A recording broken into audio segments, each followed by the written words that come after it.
So good evening everyone.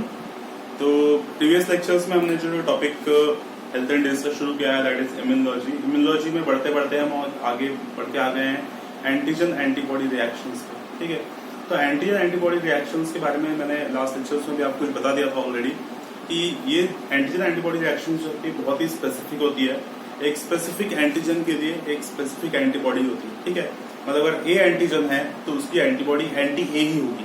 ठीक, anti B कभी भी उससे जुड़ नहीं सकती। ठीक, तो एंटीजन और एंटीबॉडी काफी स्पेसिफिक होते हैं। मतलब अगर सपोज कभी भी ये जुड़ेंगे तो डेफिनेटली दे विल रिएक्ट। ठीक है, और जब वो रिएक्ट करेंगे तो उस केस में किसी न किसी टाइप का कुछ प्रेसिपिटेट बनेगा। ठीक है, मतलब कुछ ना कुछ रिएक्शन वहां पे होगी। Just second.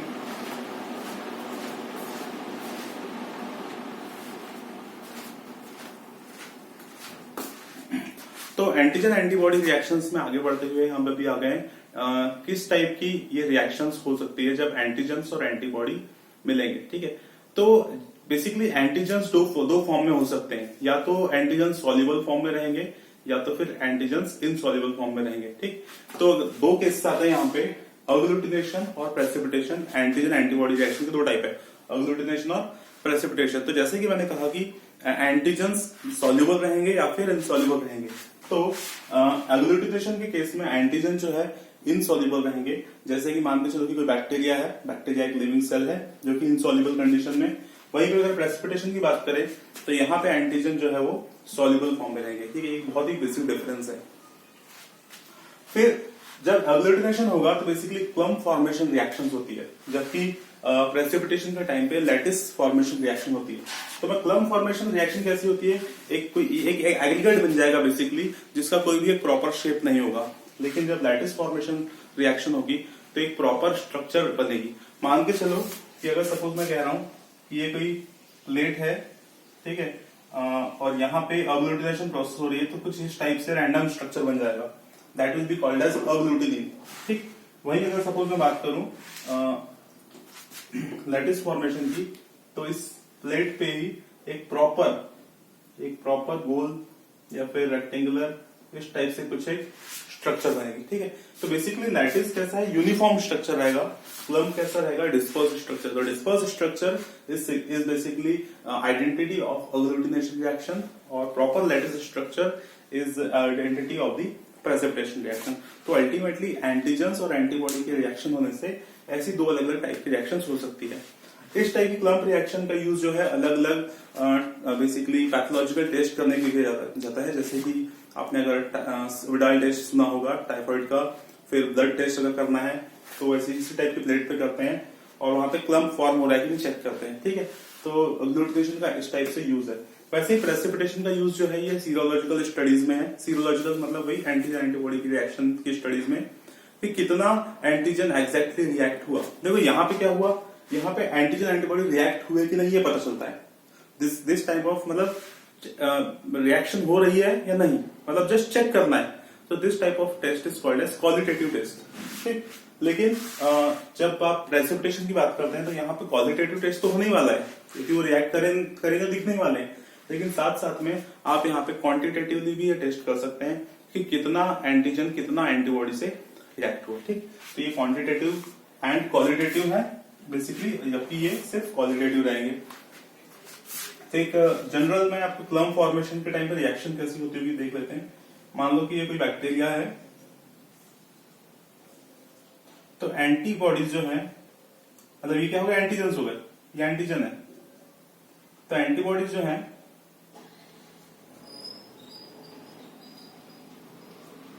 इस टाइप से रैंडमली कहीं पे बाइंड होगी, मतलब किसी भी टाइप से कोई एक आप बोल सकते हैं कि प्रॉपर स्ट्रक्चर नहीं बन रही है, इसीलिए क्लम्प फॉर्म हो रहा है।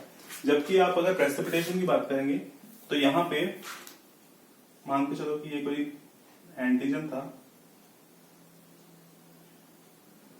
तो बिल्कुल प्रॉपर रिएक्शंस रहेंगी, मतलब अरेंजमेंट जो रहेगी एकदम प्रॉपर रहेंगी, ताकि इनसे बनने वाला जो लैटिस है वो भी उतना परफेक्ट बने। दिख रही प्रॉपर अरेंजमेंट। ये कैसी है, इरेगुलर अरेंजमेंट है, clump formation, proper arrangement, lattice formation. ये ड्रॉ करना इतना आसान नहीं है, थोड़ा सा बोर्ड पे दिक्कत आती है, अदरवाइज और भी क्लियर लैटिस आपको दिखाई देगा। तो अगला पार्ट आता है अग्लूटिनेशन में। Basically it includes formation of solid मास। ठीक है, यहाँ पे जो बेसिकली स्ट्रक्चर बनेगा, क्लम्प बनेगा, कैसा आएगा, सॉलिड मास में बनेगा due to reaction of particles. ठीक, और यहाँ पे जो है जो आयंस रहेंगे बेसिकली, ठीक, जो भी एंटीजन या एंटीबॉडी के सरफेस के जो आयंस रहेंगे वो आपस में ऐसे रिएक्ट करेंगे जहां पे प्रॉपर आयनिक बॉन्ड वहां पे फॉर्म हो, इसीलिए जो है यहाँ पे लैटिस फॉर्म हो रहा है। यहाँ पे कैसा है, एंटीजन का कोई पार्ट एंटीबॉडी की कोई पार्ट से जुड़ जाएगा, यहाँ पे वही पार्ट जुड़ेंगे जहां पे आयनिक बॉन्ड बन सके। तो यहाँ पे पार्टिकल्स स्टार्टिंग मटेरियल है, यहाँ पे आयन स्टार्टिंग मटेरियल है। इसमें कॉम्प्लेक्स फॉर्मेशन होता है, इसमें रिएक्शन जो होती है, the reaction takes place between salt and ionic compounds. तो बेसिकली इस टाइप से कुछ बेसिक डिफरेंसेस आपको अग्लूटिनेशन और प्रेसिपिटेशन दिखाई देते हैं। ये अगर यहाँ पे मेन हेडिंग में डालूं तो these are types of antigen and antibody reactions, ये मेन हेडिंग रहेगी। तो दो टाइप्स देखते हैं हम, अग्लूटिनेशन और प्रेसिपिटेशन। ठीक, तो इस टाइप से इस लेक्चर में आपको जो मेन पॉइंट याद रखने हैं कि ये रिएक्शंस का यूज, अगर सपोज आपको एक रिएक्शन दी और आपको इसने बोला कि आइडेंटिफाई करो कि अग्लूटिनेशन है कि प्रेसिपिटेशन है, क्लम्प दिखा, इरेगुलर स्ट्रक्चर दिखी तो अग्लूटिनेशन है, प्रॉपर लैटिस लाइक स्ट्रक्चर दिखी, मान के चलो कि कोई ट्यूब है, ठीक है, ये ट्यूब है और यहाँ पे बिल्कुल ऐसा एक प्रेसिपिटेट बन रहा है, ये प्रेसिपिटेट बन गया, ये एक और प्रेसिपिटेट, दो प्रेसिपिटेट बन गया, बोल रहा है दो एंटीजन थे, दो एंटीबॉडी, एकदम प्रॉपर प्रेसिपिटेट बन गया। जबकि अगर यहाँ पे एक ऐसी ट्यूब है और उसमें ये ऐसा इस टाइप से कुछ तो भी इरेगुलर, ये इरेगुलर अगर सपोज क्लम्प फॉर्म हो रहा है, रिएक्शन हो रही है एंटीबॉडी की, तो ये कैसे रहेगी, अग्लूटिनेशन। तो मैं डेफिनेटली आप अगली बार जब आप कभी एंटीबॉडी के रिएक्शन को देखोगे तो आप सिर्फ देख के बता सकते हो कि ये किस टाइप की रिएक्शन है, एंटी अग्लूटिनेशन है कि प्रेसिपिटेशन। ठीक, तो इस टाइप से ये पार्ट यहाँ पे कंप्लीट होता है। तो जब इन रिएक्शन का यूज जो है बेसिकली सीरोलॉजिकल स्टडी में करते हैं, तो अगर मैं पेंसिल लिखूं इस तरह से, तो यूज है इसका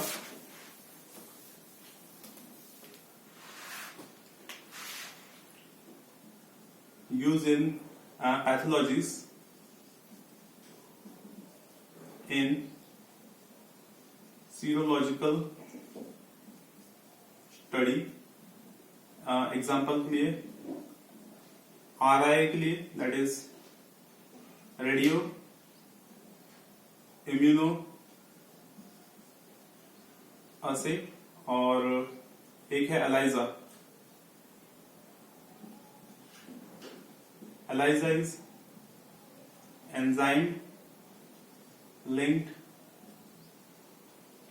इम्यूनो सॉर्बेंट असे।